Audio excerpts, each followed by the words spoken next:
بسم الله الرحمن الرحيم الحمد لله رب العالمين والصلاة والسلام على المبعوث رحمة للعالمين نبينا محمد وعلى آله وصحبه ومن اهتدى بهديه واستنى بسنته إلى يوم الدين.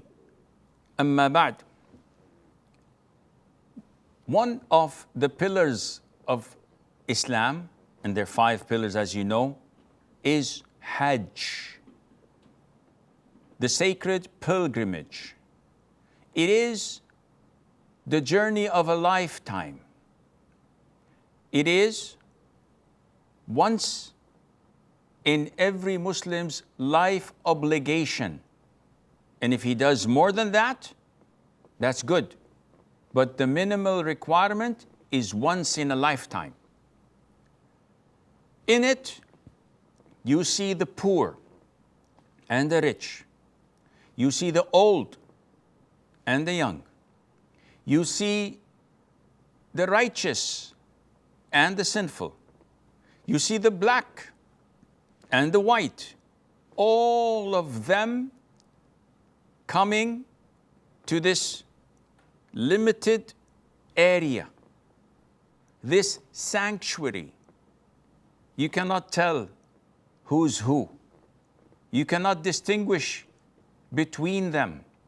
They're all wearing the ihram shrouds, and these are made of 2 pieces, the lower garment and the upper garment. And the vast majority of them, if not all, are clothed in white. They all say the same talbiyah. لبيك اللهم لبيك لبيك لا شريك لك لبيك إن الحمد والنعمة لك والملك لا شريك لك. They all say, here I am, proclaiming that they are responding to the call of Allah, the Almighty Azza wa Jal, to perform Hajj. They come worshipping one Lord, not 2. They come believing in one religion, not more. There's no caste system between them. There's no racism or any form of segregation. They are dressed in white, reminding you that this is what they will wear when they depart this world after they die. They're shrouded in white cloth. A beautiful sight to see, a memorable journey to be involved in. 5, maybe 6 days you spend in this journey, but it gives you a lifetime experience. When you meet people from all over the world coming for one simple cause, they all have one common denominator, and that is wanting to go to Jannah. They want to go to paradise. And this is one of the conditions to enter paradise. If you ponder upon the Hajj, you'll be amazed.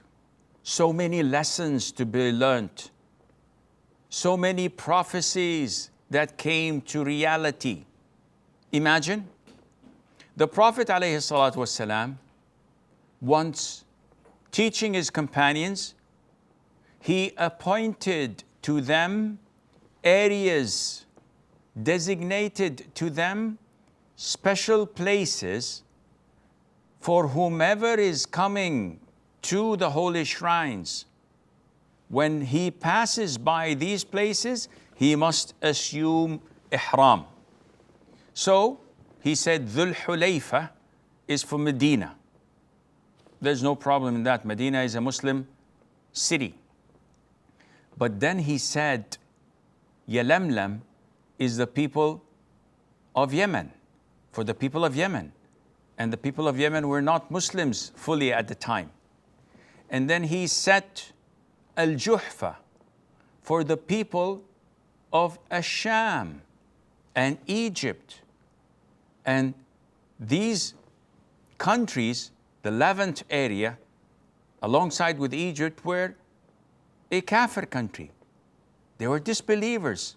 Muslims had not set foot there yet. Yet the Prophet ﷺ indicated to them that these areas are for the pilgrims when they come to the holy shrine.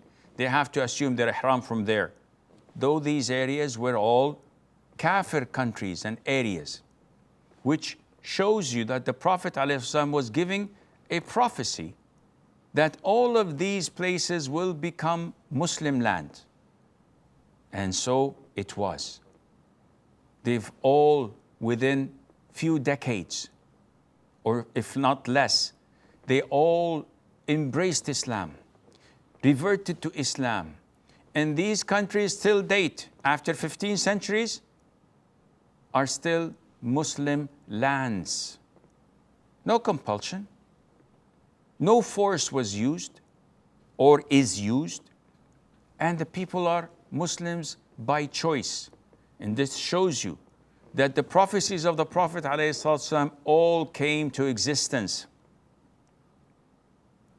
When he said that Constantinople will become Muslim, we can see that. When he said that Rome will fall and will become Muslim, we are anticipating that. Therefore, there are so many things to learn about Hajj as a pillar of Islam. However, Muslims know that it's a one in a lifetime journey. But how soon should it be done? Can I wait until I'm 40? Can I wait until I'm 60? It's an issue of dispute, but the most authentic opinion among scholars, it is mandatory. ASAP, as soon as possible. If an individual has the means financially and physically to go there. So if you have the financial means to reach the holy shrines and you're physically fit, it's mandatory to do it now. You must not wait till your father and mother perform their Hajj. You must not wait until you get married or until the children grow up. It's mandated upon you now if you can go. It's not mandatory that you accompany your wife if she is unable. She can wait. But you have to do it now. The Prophet said, alayhi salatu wasalam, whoever wants to do Hajj, let him hasten to do it. For he may fall sick or be faced with some need. And now we are at the comfort of our homes and the safety of our countries. But there will come a time when such thing does not exist anymore. May Allah forbid.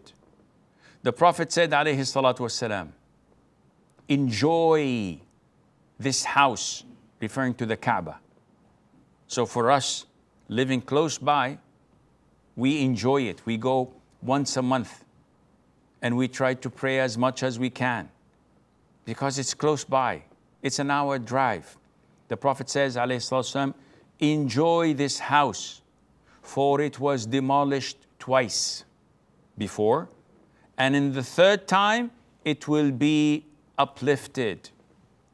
It will be ascended to the heavens. So you will not have it anymore.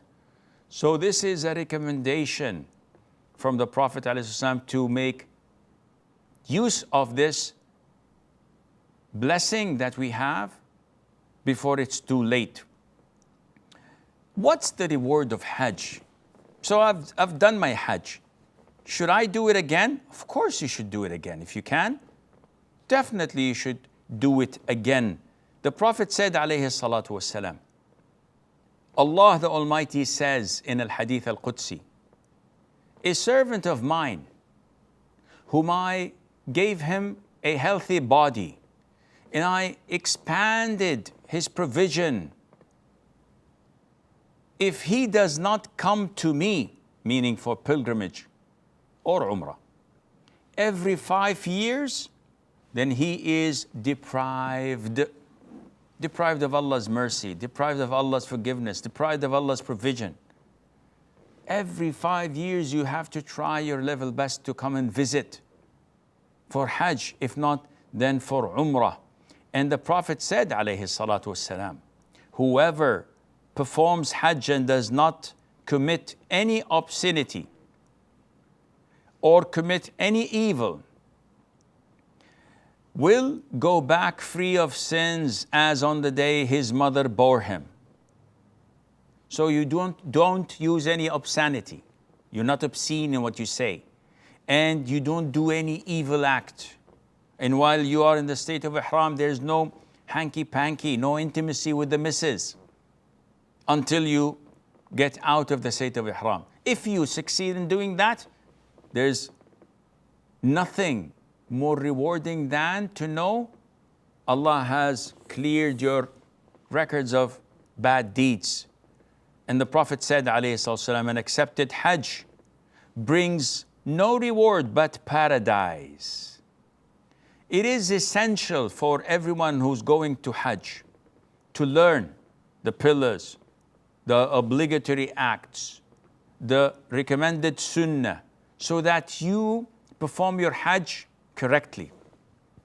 It's essential that you perform your Hajj from halal earnings. So any money that has dubious sources of income or haram, such as riba or bribery or embezzlement, you must not include that in your Hajj. It's not also recommended for you to borrow in order to go to Hajj, because Allah forgives all the sins of a martyr except his debt. And he's a martyr. So definitely you should not do that. And you have to try your level best to repent to Allah Azza wa Jal before going and setting off for Hajj. So if you borrowed something from others, try to give them back their loans. If you oppressed someone, try to seek his forgiveness and give him back his rights, so that you come to Allah Azza wa Jal with a clean heart. A lot of us complain about the prices and the cost of Hajj, not knowing that one of the benefits of Hajj is provision. Yes, you're spending money, but you're getting a lot in return. The Prophet says, alayhi salatu wasalam, make the Hajj and Umrah follow each other closely. So keep on repeating them closely. Why? The Prophet says, alayhi salatu wasalam, for they remove poverty and sins as the bellows remove the dross of iron, gold and silver. So your Hajj and Umrah would bring you money. Don't worry about what you had spent. Allah would multiply that to you in this life and also in the hereafter. There are so many things that can be said about Hajj, but to know that you will be able to go back sinless and paradise is waiting for you, I think this beats all.